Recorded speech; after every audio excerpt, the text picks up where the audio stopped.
So, as we get into February, Black History Month, I thought it might be helpful to share some information that tackles some of the most common arguments, deflections, or points of cognitive dissonance that appear out there in the world. And so, one of them is this idea that the Civil War was not about slavery. You will hear a lot of people say, oh, it was about states' rights. And so I thought what I would do today is share with you the declaration of the immediate causes which induce and justify the secession of South Carolina from the federal union. So South Carolina, along with 10 other states, decided that they wanted to secede from the union. And when they decided that they wanted to do that, they actually wrote a document that said, these are the reasons that we have gotten to this point, and this is what justifies us doing so.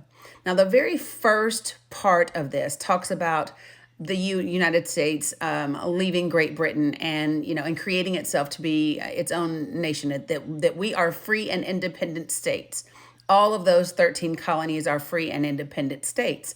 And it says that as free and independent states, they have full power to levy war, conclude peace, contract alliances, establish commerce, and to do all other acts and things which independent states may of right do.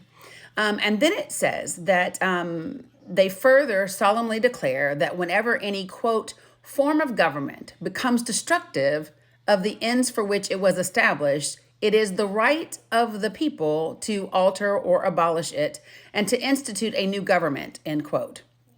And so it says, deeming that the government of Great Britain to have become destructive of these ends, they declared that the colonies were absolved from any allegiance to the British crown. So South Carolina is laying kind of their statement of the case. They're saying, listen, right, you all said that because the government of Great Britain had become destructive to the ends of the colonies, then we were absolved from any allegiance to the British crown. And on that basis, we're saying the same thing about the federal union. And so it talks about the federal union, creating this constitution and all of the individual states choosing to be a part of it, right? They are the ones that are making this compact together. And so it actually talks about the different articles that are in it. And so here's what it says. It talks about the Constitution. And it says, the parties to whom this Constitution was submitted were the several sovereign states. They were to agree or disagree. And when 9 of them agreed, the compact was to take effect among those concurring, and the general government, as the common agent, was then invested with their authority. And then it says, if only the 9 of the 13 states had concurred, the other 4 would have remained as they were, separate sovereign states, independent of any provisions of the Constitution. In fact, 2 of the states did not accede to the Constitution until long after it had gone into operation among the other 11, right? And it says, listen, there were certain things that were included in the Constitution and these different amendments. And so the Constitution of the United States, it says, I'm reading directly from this document now.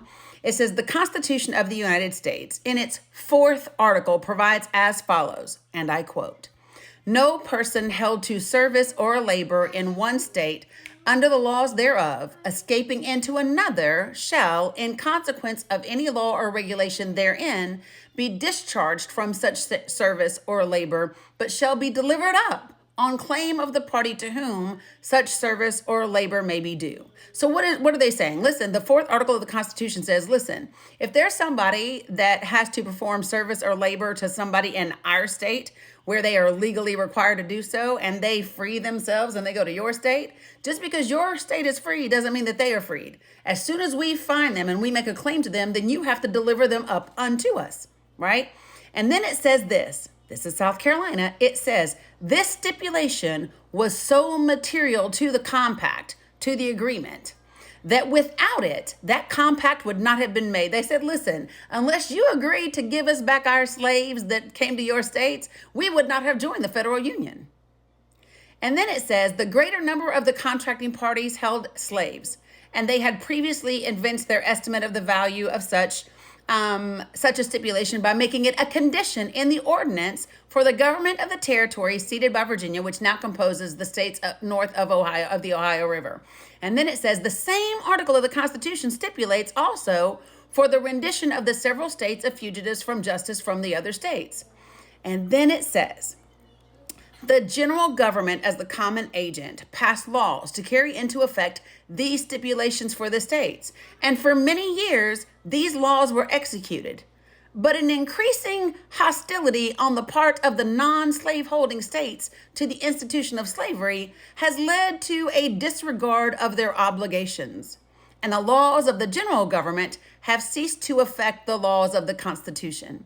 The states of Maine, New Hampshire, Vermont, Massachusetts, Connecticut, Rhode Island, New York, Pennsylvania, Illinois, Indiana, Michigan, Wisconsin, and Ohio, and Iowa, have enacted laws which either nullify the acts of Congress or render useless any attempt to execute them. So these states had made their own state laws that made it almost impossible to execute that fourth article.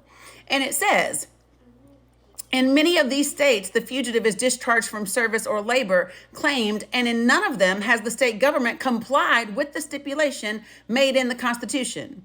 The remedies provided by her own law and by the laws of Congress. In the state of New York, even the right of transit for a slave has been denied by her tribunals, and the states of Ohio and Iowa have refused to surrender to justice fugitives charged with murder and with inciting servile insurrection in the state of Virginia.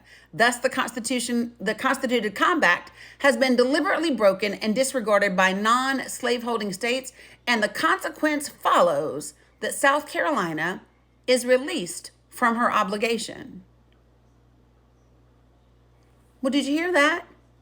It says the consequence of you all not giving us our slaves, making laws that make it so that you don't have to give them back to us. It says, look, you're not honoring your agreement, you non-slave holding states. So therefore, guess what? The consequence is South Carolina is seceding from the federal union, and we are released from our obligation to you. So for everyone who tells you that it is states' rights, and that's what the Civil War was all about, what I would say to you is, it is about states' rights. It's about the states' rights to own slaves.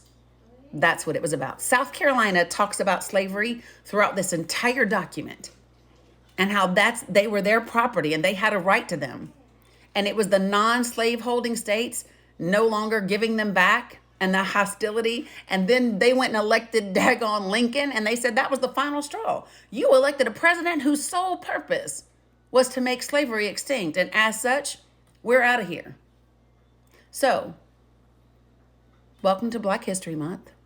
Welcome to, critical race theory. Welcome to DEI. Welcome to, this ain't really DEI, but this is critical race theory. Welcome to American history, accurately and appropriately told through the lens of someone who can read without cognitive dissonance, who is only focused on fact. You're welcome.